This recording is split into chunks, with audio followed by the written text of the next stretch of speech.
Olá a todos, bem-vindos. Canal Caminhando com Fé. A história bíblica de Juízes 19, uma história de violência e depravação. A Bíblia é um livro rico e complexo, cheio de histórias de amor, perda, esperança e fé. No entanto, também há histórias de violência e depravação. Uma dessas histórias é contada no capítulo 19 de Juízes. A história começa com um levita que viaja com sua concubina. Eles estão indo para Belém, mas decidem passar a noite na cidade de Gibeá, em Benjamim. Na noite seguinte, a cidade é cercada por homens perversos que exigem que o levita seja entregue para que eles possam abusá-lo sexualmente. O levita, temendo pela própria vida, oferece sua concubina em seu lugar. Os homens de Gibeá abusam da concubina a noite toda. Na manhã seguinte, a concubina é encontrada morta, com o corpo mutilado. O levita, horrorizado, corta o corpo da concubina em 12 pedaços e os envia às tribos de Israel. Conclusão: a história de Juízes 19 é uma história chocante e perturbadora. É uma história de violência, depravação e desumanidade.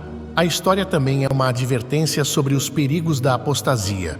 Israel havia se afastado de Deus e, como resultado, estava sujeito à violência e à depravação. A história de Juízes 19 nos lembra da importância da justiça e da santidade.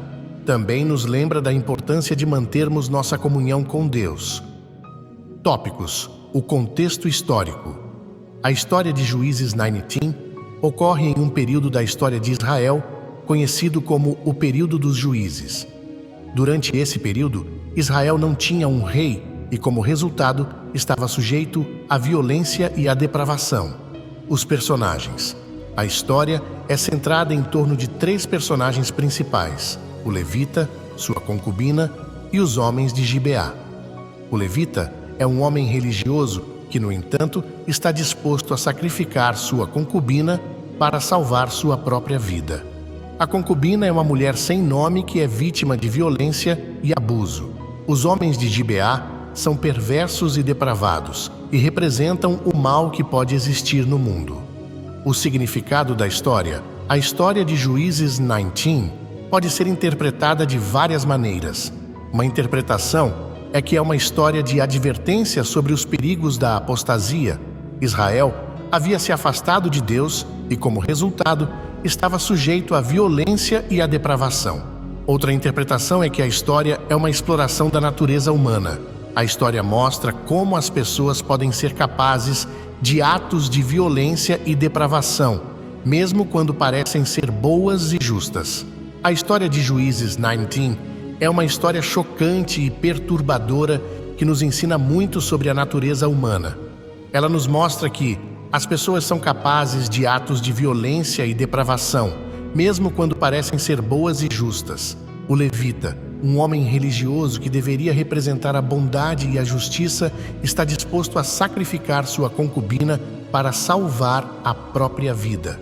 Os homens de Gibeá, que deveriam ser uma comunidade civilizada, são perversos e depravados. A natureza humana é corrupta e necessita da graça de Deus. Israel havia se afastado de Deus e, como resultado, estava sujeito à violência e à depravação. A história de Juízes 19 nos lembra de que todos somos pecadores e necessitamos da graça de Deus para nos salvar. Aqui estão alguns questionamentos específicos que podemos fazer para refletir sobre a natureza humana à luz da história de Juízes 19. O que leva as pessoas a cometer atos de violência e depravação? Como podemos resistir ao mal e à depravação? Como podemos promover a justiça e a santidade no mundo? Essas perguntas podem nos ajudar a entender melhor a natureza humana e a nossa própria responsabilidade por promover o bem no mundo.